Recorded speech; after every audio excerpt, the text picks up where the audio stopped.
नमस्कार, स्वागत है आपका एबीपी न्यूज। आप देख रहे हैं, मैं हूं आपके साथ शीरीन। एक बार फिर दुनिया में तनाव का माहौल है। एक बार फिर मिडिल ईस्ट में जंग के हालात पैदा हो सकते हैं और ये हालात बनते दिख रहे हैं ईरान के राष्ट्रपति इब्राहिम रईसी की मौत के बाद, जिस पर दुनिया भर से कई सवाल उठ रहे हैं। सवाल बेहद अहम है। रईसी की मौत से दुनिया पर क्या असर पड़ेगा इसका? क्या मिडिल ईस्ट में तनाव बढ़ेगा? इजरायल के खिलाफ क्या जंग का एक और मोर्चा खुलेगा? सुपर पावर अमेरिका अब क्या करेगा इसमें? ऐसे तमाम सवाल हैं जिनके जवाब हम जानेंगे। इसके लिए स्टूडियो में मेरे साथ मौजूद हैं हमारे डिफेंस एडिटर आशीष सिंह और इसके साथ ही लखनऊ से मेरे साथ जुड़ गए हैं अभिषेक उपाध्याय। हम दोनों से ही हर एक पहलू समझने की कोशिश करेंगे, तमाम सवालों का जवाब तलाशेंगे और उससे जुड़ी हुई हर एक जानकारी भी आपके सामने होगी। लेकिन पहले एक बड़ा अपडेट आपको दे देते हैं। हादसे से पहले इब्राहिम रईसी का आखिरी वीडियो सामने आया है। एबीपी न्यूज के पास एक्सक्लूसिव वीडियो। हेलीकॉप्टर में बैठे दिख रहे हैं इब्राहिम रईसी। रईसी के साथ ईरान के विदेश मंत्री भी मौजूद हैं। हालांकि तस्वीरें आपको हेलीकॉप्टर का मलबा जहां पर है उस जगह की तस्वीरें आपको दिखा रहे हैं हम।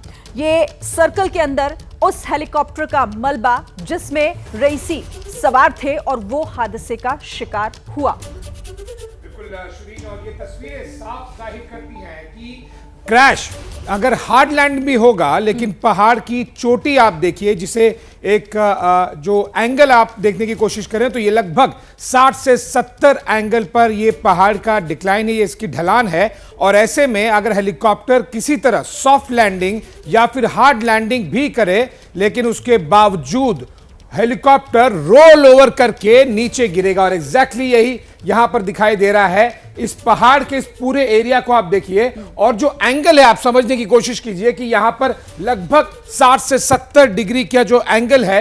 ऐसे में हेलीकॉप्टर अगर लैंड भी कर पाया हो तो वो इतना ज्यादा रोल करके लुढ़क कर गिरेगा कि उसका क्रैश होना और उसके अंदर हुए फ्यूल की वजह से उस पर आग लगना ये तय है।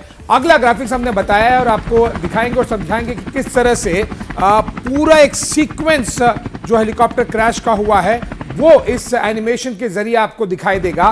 पहाड़ों और घनी चोटियों के बीच में यहां पर हेलीकॉप्टर आया है और जो एंगल्स हैं डिक्लाइन के, जो ढलान जिसे कहते हैं, वो यहां पर एग्जैक्टली आपको दिखाई देगी और इसी वजह से ये हेलीकॉप्टर जल भी गया। एग्जैक्ट लोकेशन देखिए और समझिए। इस ग्राफिक्स में एक वर्ल्ड मैप का हिस्सा है।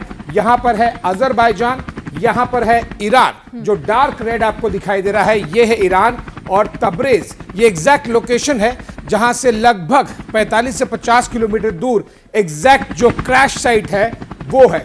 अब यहां पर जो दो आपको बांध दिखाई दे रहे हैं अजरबैजान और ईरान के बीच में, पहला खिदाफरीन बांध, दूसरा किस कलासी बांध, और इन्हीं दोनों बांध के जो इनॉग्रेशन था उसके लिए रईसी वहां पर पहुंचे थे। तो एग्जैक्ट ज्योग्राफी देखकर आपको कई प्रश्न आपके मन में उठेंगे। एक प्रश्न ये भी आशीष, हमारे दर्शकों को आप समझाइएगा, ये अगर मैं सही हूं तो करेक्ट कीजिएगा, 600 किलोमीटर की ये दूरी जी और हेलीकॉप्टर से तय की जानी, क्या ये भी सवालों के घेरे में नहीं आ रहा कि इतनी लंबी दूरी को आखिर क्यों तय किया गया? बिल्कुल, देखिए 600 किलोमीटर की दूरी को हेलीकॉप्टर से तय करना एक मीडियम एक डिस्टेंस कहूंगा। कई बार हेलीकॉप्टर का इस्तेमाल किया भी जा सकता है, कई बार हेलीकॉप्टर का इस्तेमाल नहीं भी किया जा सकता है। लेकिन हेलीकॉप्टर के अलावा फिक्स्ड विंग, ये रोटर विंग होता है, फिक्स्ड विंग के इस्तेमाल का मतलब साफ है कि आसपास में, इस लोकेशन के आसपास में जहां पर इन दोनों बांधों का इनॉग्रेशन किया गया, वहां पर एक रनवे नहीं है। एक जो एक स्ट्रिप होती है, ALGB जिसे कहते हैं, एडवांस लैंडिंग ग्राउंड, वो अगर अवेलेबल ना हो तो जाहिर सी बात है कि हेलीकॉप्टर यानी कि रोटर विंग के अलावा इस्तेमाल के अलावा कोई और ऑप्शन नहीं बचता। ठीक है, और भी कई सवाल हैं जिन्हें हम समझेंगे, लेकिन एक और बड़ी खबर भी बता देते हैं, एक तस्वीर दिखा देते हैं। एक जो लेटेस्ट तस्वीर सामने आई है रईसी के हेलीकॉप्टर क्रैश से जुड़ी हुई जानकारी हम आपको दे रहे हैं, लेकिन ये वो तस्वीर है जो बताया जा रहा है कि आखिरी तस्वीर इसे कह सकते हैं।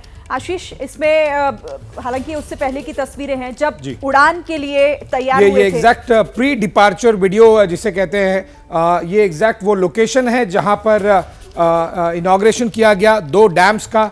उसके बाद ये अजरबैजान के राष्ट्राध्यक्ष के साथ में भी दिखाई दे रहे हैं रईसी, और उसके ठीक बाद यानी सी ऑफ किया गया, उन्हें छोड़ने आए थे और उसके बाद में वो टेक ऑफ करते हैं। ये पूरा का पूरा डेलीगेशन ईरान के साइड से भी और अजरबैजान के साइड से भी और अचानक से टेक ऑफ के कुछ ही मिनटों बाद हेलीकॉप्टर क्रैश हो जाता है। तो ये प्री डिपार्चर एक पहला लास्ट में कहूंगा कि एक लंबा वीडियो जिसे कह सकते हैं कि लास्ट लंबा वीडियो रईसी का। जाहिर है आखिरी तस्वीरें हैं, आखिरी वीडियो है ये, और इसी से जुड़ा हुआ एक बड़ा अपडेट है। तुर्की के ड्रोन ने हेलीकॉप्टर का मलबा खोजा, 12 घंटे का समय लग गया। 12 घंटे बाद क्रैश की लोकेशन पर ड्रोन पहुंच पाया। मलबे वाली जगह की ड्रोन ने तस्वीरें भी भेजी हैं। मलबे वाली जगह से धुआं उठता दिखाई दे रहा था।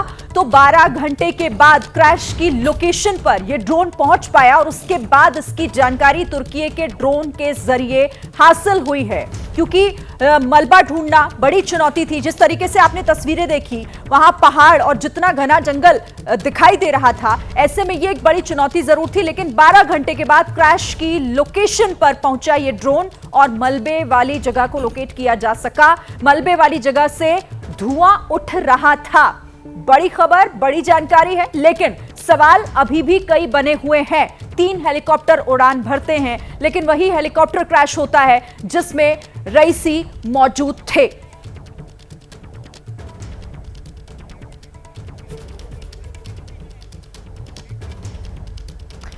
और अब ईरान के राष्ट्रपति की मौत, हत्या या हादसा, ये क्यों सवाल खड़ा हो रहा है? कुछ जरूरी बातें आप जरा इस बड़ी स्क्रीन के जरिए समझिए। क्या मोसाद ने रईसी की मौत की साजिश रची? 3 हेलीकॉप्टर साथ थे, सिर्फ वही क्रैश हुआ जिसमें रईसी सवार थे। ये एक महत्वपूर्ण सवाल यहां पर उठ जाता है आशीष। बिल्कुल, 3 थे और उसमें से एक ही क्रैश होता है और बाकी 2 बच जाते हैं। यानी कि अगर मौसम का अगर एंगल लाया जाए तो फिर तो तीनों के लिए होना चाहिए। आगे बढ़ते हैं। क्या रईसी की मौत में इजराइल के साथ अजरबैजान, ये इसलिए क्योंकि गाजा से जंग में ईरान की एंट्री का इजराइल ने बदला लिया? क्या ये पॉइंट भी इंपॉर्टेंट है जिसको हाईलाइट करना होगा आशीष? ये एक सस्पिशियस एंगल है। जब तक कुछ और सबूत नहीं मिल जाते, कोई और इन्वेस्टिगेशन में कुछ एंगल नहीं मिल जाता, इस एंगल पर जरूर इन्वेस्टिगेशन होगा, लेकिन इस पे पुख्ता तौर पर अभी नहीं आगे बढ़ सकते। ईरान और इजराइल के बीच जंग तेज होगी इस प्रकरण के बाद। अजरबैजान से ईरान के रिश्ते फिर से खराब होंगे, इस बात की भी आशंका है। आगे बढ़ते हुए, अगर जंग हुई तो फिर दुनिया पर इसका असर क्या होगा? भारत ईरान के बीच हुई चाबहार डील, क्या उस पर भी इसका असर होगा? यह भी महत्वपूर्ण है। और इसीलिए इन तमाम सवालों के बीच जो एक बेसिक सवाल किसी के भी जहन में आ सकता है, उसे समझने के लिए अभिषेक भी मेरे साथ है। अभिषेक का रुख कर लेते हैं, क्योंकि अभिषेक, जो भी फिलहाल तस्वीर दिखाई दे रही है, जो जानकारियां निकल कर आ रही हैं, एक बड़ा प्रश्न चिन्ह, हादसा या इसके पीछे कोई साजिश?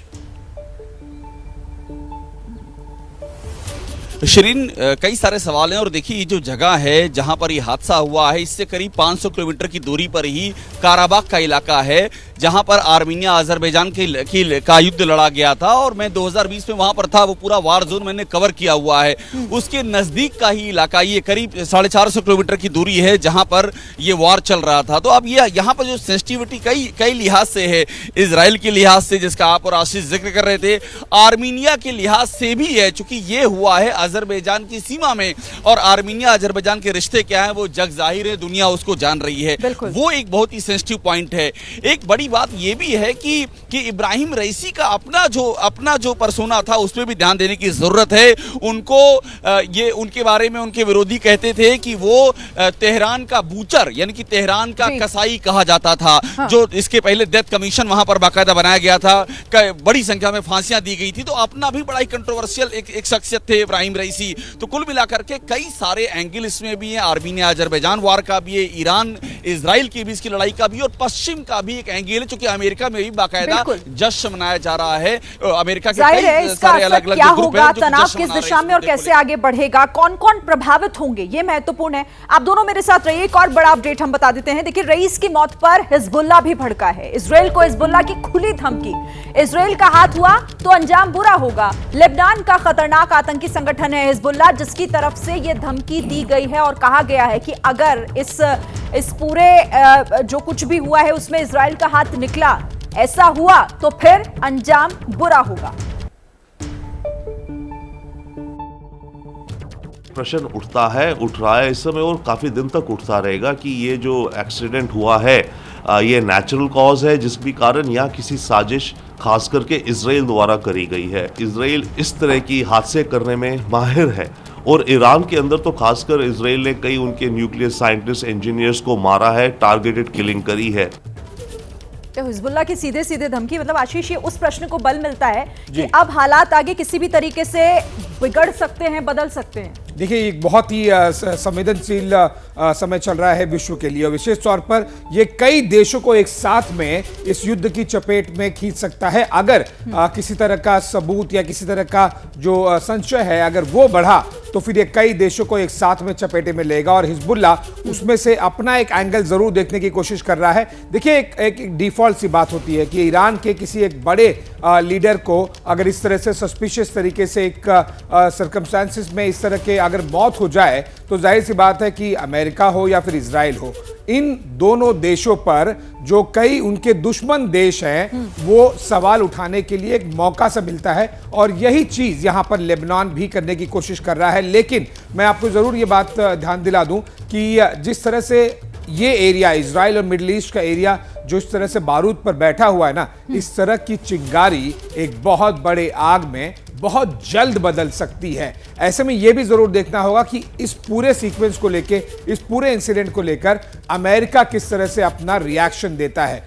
इजराइल और हमास के बीच में उसने तुरंत अपनी फ्लीट्स लगा दी थी, पूरे एयरक्राफ्ट कैरियर बैटल ग्रुप्स लगा दिए थे। क्या यहां पर भी थोड़ा सा शक्ति प्रदर्शन करने की कोशिश करेगा? देखने वाली बात देखना होगा। अच्छा, एक और बड़ी खबर इसी बीच आ रही है। रईसी की मौत से मिडिल ईस्ट में हड़कंप मच गया है। मिडिल ईस्ट के कई देशों में अलर्ट जारी हुआ है। इजराइल की भूमिका हुई तो जंग की आशंका, ईरान और इजराइल में जंग से हालात और ज्यादा खराब होंगे तो तनाव बढ़ता हुआ दिखाई दे रहा है। फिलहाल जिस तरीके की खबरें आ रही हैं, क्योंकि मिडिल ईस्ट में इसके बाद हड़कंप मचा हुआ है। मिडिल ईस्ट के कई देशों ने अलर्ट जारी किया है। इजराइल की भूमिका को लेकर अभी कई तरह की बातें जरूर की जा रही है, लेकिन अगर ऐसा हुआ, भूमिका कहीं पर साबित हो जाती है तो जंग की आशंका से इनकार नहीं किया जा सकता। अब कुछ सवाल देख लेते हैं।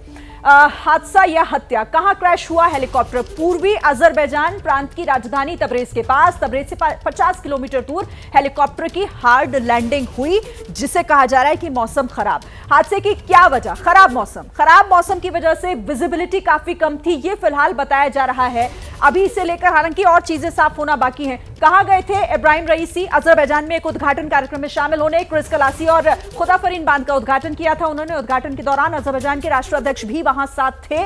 उद्घाटन के बाद हेलीकॉप्टर से तबरेज शहर की तरफ रवाना हुए थे, वहां जा रहे थे, लेकिन इसी बीच हुआ। अजरबैजान पर शक आखिर क्यों यहां पर बन रहा है? देखिए, ईरान और अजरबैजान शिया मुल्क, मगर दोनों में कुछ कड़वाहट। अजरबैजान के अमेरिका और इजराइल से गहरे संबंध है। अजरबैजान इजराइल को तेल एक्सपोर्ट करता है। ये वो पॉइंट्स हैं जो इस प्रश्न को अजरबैजान पर आखिर क्यों शक है इसे पुख्ता करता है। बदले में इजराइल से हथियार और सैन्य उपकरण मिलते हैं। आर्मेनिया से जंग में इजराइल अजरबैजान के साथ खड़ा था। ईरान में इजराइल के जासूसी नेटवर्क में अजरबैजान की भूमिका भी थी। तो इसको कुछ और इसके पॉइंट्स ये हैं कि अजरबैजान और ईरान के रिश्ते बिगड़ सकते हैं अगर इजराइल का हाथ इसमें हुआ तो क्या होगा। हिजबुल्लाह ने इजराइल को अंजाम भुगतने की धमकी दे दी है। मिडिल ईस्ट में जंग का एक और मोर्चा खुल सकता है। तेल और सोने की कीमतों में उछाल आ सकता है इसके बाद। ये तो वो बातें हो गई जिनको लेकर अभी आशीष हम कह रहे हैं कि ऐसा हो सकता है। अगर मैं छोटे में आपसे समझना चाहूं कि अब क्या होगा आगे, क्या असर पड़ेगा इसका? देखिए, इस तरह के जब सिचुएशन होती है तो उसे बड़े पैमाने पर रोकने से बिल्कुल बहुत मुश्किल होता है।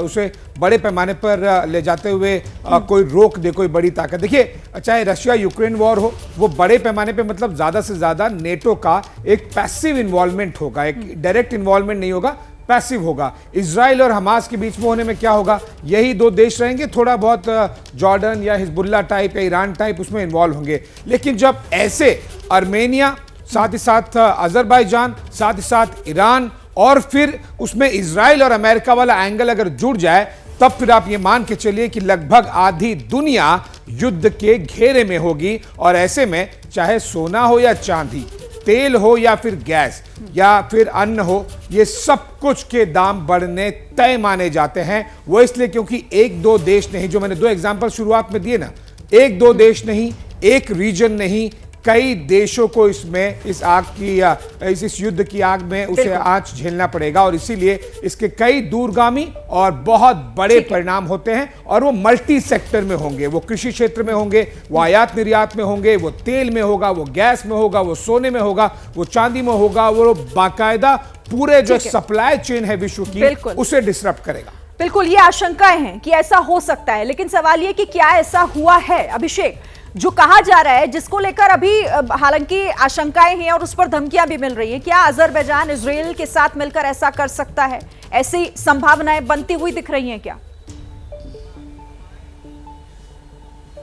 देखिए, जो आशीष कहते हैं वो सच्चाई है। अजरबैजान और इजराइल के जो रिश्ते हैं वो जगजाहिर रिश्ते हैं, और ये फैक्ट था कि जब आर्मीनिया अजरबैजान का वार चल रहा था तो ये ग्राउंड जीरो से मैंने देखा था काराबाग वार, नागोर्नो काराबाग के वार जोन में, कि वहां पर जो जिन हथियारों से अटैक हो रहे थे वो इजराइल के ड्रोन अटैक वहां पर हुए थे, और इसको लेकर आर्मीनिया में बड़ा हंगामा भी हुआ था कि इजराइल कैसे अजरबैजान की मदद कर सकता है। ये काफी हंगामा हुआ था। एक बात मैं आपको और बताऊंगा कि ये देखने वाली बात होगी कि अली खामेनेई जो वहां के सर्वोच्च नेता, उनका रुख क्या होता है, क्योंकि इब्राहिम रईसी तो नंबर 2 थे, नंबर 1 पोजीशन जिनकी थी वो अभी भी अपनी जगह पर हैं, 85 साल के हो चुके हैं और वो वहां के सुप्रीम लीडर हैं। उनका क्या रुख होगा, ये वो कितनी हार्ड लाइन लेते हैं, इस पर डिपेंड करेगा। और एक बात पे और ध्यान देना होगा कि देखिए, भारत का भी रिश्ता है, वो उस पर भी इंपैक्ट आ सकता है, क्योंकि चाहबार जो पोर्ट है 10 साल का कॉन्ट्रैक्ट हुआ है, और इसी पिछले महीने की बात कर, इसी मई की बात करूं मैं, तो भारत के जो शिपिंग मिनिस्टर हैं सर्बानंद सोनोवाल, वो बाकायदा इलेक्शन कमीशन से स्पेशल परमिशन लेकर के वो तेहरान गए हैं।